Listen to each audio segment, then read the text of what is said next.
Right, hi everybody. Moving rapidly on, we'll move on to topic 4.2 today, which is called access to fresh water. I'm not going to cover the whole topic in this one video. I've not decided whether to split it into two videos or three at the moment. In this one, I'll just try to cover basically access to water itself in terms of numbers. So I want to talk about water availability, the possible effects of climate change in the future on water availability, and how the demand for water availability is changing, or how it will change during your lifetime. I'll leave for the next videos, I'll leave conflicts for water and possible resolutions to those problems in the future. Also, I need to cover the basics of water pollution and water contamination. I couldn't think of some snappy keywords that we'll cover in this one, but I did find a very interesting graphic just before I started recording this. So you can see the map above my head. I got this map from the World Resources Institute, and it's a map of countries of the world that are currently under water stress or at risk of significant water stress in the near future. The darker the colours you can see, the more likely those countries are to experience problems of water stress. It's relevant to what I'll talk about today. It's possibly even more relevant to when we talk about in the next videos in terms of the problems and the solutions to the problems. Okay, actually those of you that know me might know that most of my working life before I was a teacher, I was a water engineer. So this is a subject that's quite close to my heart and something that I know quite a lot about. I have just scribbled on a few notes here. I think there's a really strong likelihood that I'm going to start waffling, possibly even more than usual. So forgive me if that happens. I'll try and stick to the script as we go along. Okay, here's the syllabus, or at least the parts of the syllabus that I've decided to cover in this first video, this introduction. So number one, the syllabus, it's just statements of fact and very obvious. Number one, access to adequate fresh water supply varies widely around the world. Well, you can see that just from the map above my head here. Number two, climate change could affect water availability and access. Fairly obvious, but I'll talk about some of the reasons why that might happen in future. And then another very, very obvious point, as populations increase, especially in terms of irrigation and industrialization, water demand will increase around the world. So there are three very, very obvious statements of fact. I'll just try and flesh them out a little bit as we go through. Okay, so just to start with, this is just a recap pretty much of what we talked about in the previous video, but I've put it in here as an introduction.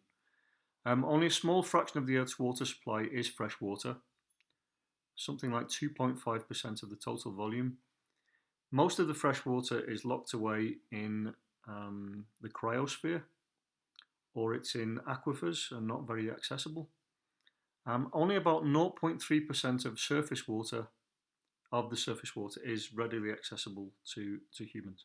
So it goes to show what a valuable commodity or what valuable natural capital water actually is. And on that point, it's not strictly on the syllabus, but I decided to include this table. It's actually a holdover from the previous curriculum, the previous IB curriculum for environmental systems. And in those days, we talked a little bit about turnover time of water bodies. So you can see there's a very big range of turnover times. Turnover is the time it takes for every drop of water in a water body to be replaced by new water. So it ranges from, well, days in fast-flowing rivers and living things. It slows down as you go to more slow-moving water bodies and lakes, years or tens of years. And then as you get to oceans and glaciers, thousands of years, and then tens of thousands of years when we look at the cryosphere and permafrost. So again, it just goes to show how slowly water moves around the water cycle and I'm trying to make the point of what a valuable resource it is and how we need to look after it. Okay, but that's not really on the syllabus. Um, I've got one slide for each point on the syllabus that I want to cover. So number one, water availability. Then I want to look at the effects of climate change, and then the increasing demand for water. So first of all, rainfall is not equal, obviously, across all land masses. Many parts of the world, including where we are now, undergo rainy seasons or monsoons. So times of the year when there's a lot of rainfall and times of the year when there's very little. So it's not equal in terms of geography and it's not equal in terms of time throughout the year. About 66% of the world's population lives in areas that only get about 25% of the total rainfall. About 1 billion people worldwide don't have basic access to clean water in LEDCs. And about 1.4 billion people throughout the world live on the Indian subcontinent and are very, very dependent on water from melting snowfall and melting glaciers in the Himalayas. Related to that, I've put a couple of pictures here. This is Mexico City. About 1 million people in Mexico City, one of the world's great megacities, don't have access to water directly to their houses. And that's despite that being written into the Mexican Constitution. So about 1 million people in this city alone depend on walking to get their water, or they depend on water deliveries in tankers, which can often be very, very costly. MEDCs have more technocentric approaches to dealing with these water availability problems. I had to look it up in the Guinness Book of Records before I started recording this, but the biggest desalination plant in the world is the Al Jubail plant in Saudi Arabia, which desalinates seawater at the rate of about 1.4 million cubic meters per day. That's to supply people and to supply industry. So 1.4 million metric tons per day. There are approximately 16,000 desalination plants across the world. It's one way to look at this problem, but it causes other problems in itself. It uses huge amounts of energy to desalinate, and you have to discharge or dispose of the salt that you produce in some way as well, which causes other problems of pollution.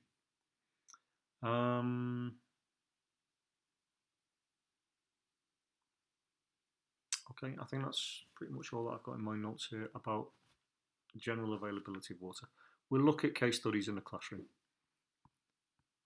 All right, so then I said I would move on to climate change and the possible effects of climate change. So as climate change increases again throughout your lifetime, it's more likely to lead to a redistribution of water because of effects on the water cycle. Those effects includes loss of glaciers. Remember I said approximately 1.4 billion people on the Indian subcontinent depend on meltwater from the Himalayas. Could be a huge effect and a huge human effect. There are likely to be changes to monsoons and rainfalls in Central Africa, where people are, North and Central Africa, where people are already under water stress. An increased likelihood of extreme weather events. I'm recording this at the start of September 2020, and about 2 weeks ago, on the 16th of August 2020, at the time of me speaking, the highest confirmed temperature ever recorded on planet Earth was recorded in Death Valley, California. I think it was, I might be wrong, I think it was about 54.6 degrees Celsius. Now that's beyond temperatures where human beings could be expected to survive, really. And although it was already in one of the hottest areas in the world, if temperatures are increasing worldwide, we're getting to the point where we're reaching temperatures where human beings won't be able to survive in some parts of the world. Less and less water is becoming available for sanitation in some parts of the world. So as climate change increases, less availability of water doesn't just affect supply for washing and drinking, it also affects water for sanitation, for washing and flushing toilets. I've got some things here. I said here. Okay, I've said in Central Africa at the moment, about 300 million people currently live under water stress conditions, and that's likely to get worse. Climate change is going to increase flood events in low-lying areas like Bangladesh. And as you get more flooding, you also get more contamination of existing water storages. The World Health Organization estimates currently there's about 4 million deaths per year due to water-related diseases. That includes things like cholera, malaria, dengue fever, parasitic diseases like helminth worm diseases. And couple that with the fact that currently about 66% of the world's population don't have access to flushing toilets in LEDCs. So that's likely to get worse as climate change increases. Okay. So I think that's all the notes I've made on climate change. That leads me to the last slide, changes to water demand. So we talked about the demographic transition model, and as LEDCs transition into MEDCs, people have greater expectations about things like diet. So as more and more people move towards a meat-rich diet, the cattle ranching industry and the meat supply industry uses huge amounts of water. But that's likely to have a big effect on water usage. Many industries have huge demands for water other than the meat industry. So things like the textile industry and fast fashion. As people have more money to spend, they're more likely to spend it on things like clothing and textiles. I've said here, increased urbanization make it more and more difficult in future to have good, reliable water supplies.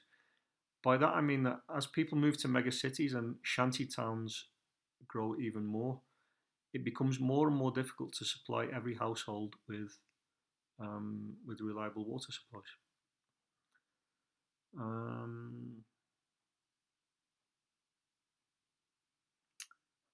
Okay.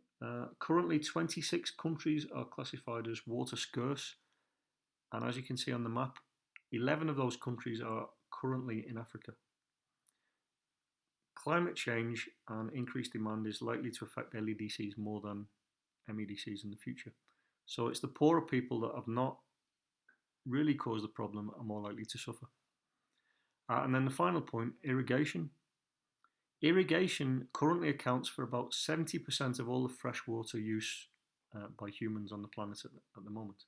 It's huge scale. And irrigation has effects like as you irrigate land, you increase the salt content of the soil, you increase salinization, causing soil infertility. And huge relocation of water on this global scale for irrigation can have really unpredictable effects on the water cycle. So one thing I've read recently is the more you irrigate water, the more you cool the surface of the land. Remember, this is on a huge scale. And the more that affects the water cycle in terms of evapotranspiration, evaporation of water, and therefore precipitation. It can have very, very unpredictable effects as we depend more and more on irrigation. Remember, as the world's population is still increasing, although it seems to be plateauing, the more the world's population increases, the more demand there is for irrigation, for meat-rich diets, and the greater urbanization. Okay, so I did waffle. I tried to stay on script as much as possible, but that's what I want to cover in this video.